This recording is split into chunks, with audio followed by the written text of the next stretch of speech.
These globalists want to squander all of America's strength, blood, and treasure, chasing monsters and phantoms overseas.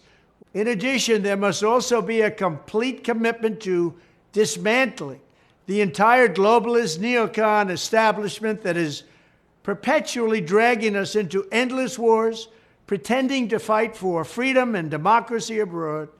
We should have never gone into the Middle East. We should have never gone into the Middle East. Under my leadership, we will turn the page forever on those foolish, stupid days of never-ending wars. We're rebuilding our military stronger than ever before, and we are not going to deplete it again on stupid, senseless, endless wars. World War III has never been closer than it is right now. We need to clean house of all of the warmongers and America last globalists and the deep state.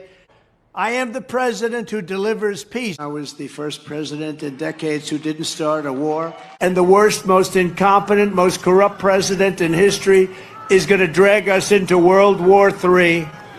And this horrible, horrible president is dragging us toward World War III. We're going to be in World War III soon. Because I think we would have been good with Iran. I don't want to do anything bad to Iran. Large sections of the Middle East. I mean, look at the death and destruction that's taken place. And none of this would have happened if I were president. Our opponents join with warmongers and neocons to wage endless wars, these wars that never end. Together we're fighting to secure our borders, end the endless foreign wars, and defend the working people of America. But the Muslim and Arab voters in Michigan and across the country want a stop to the endless wars and a return to peace in the Middle East. That's all they want.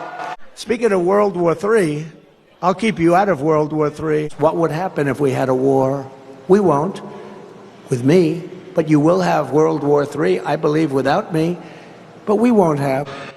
I will be sure that World War III will not happen. I'm the only one can say it won't happen.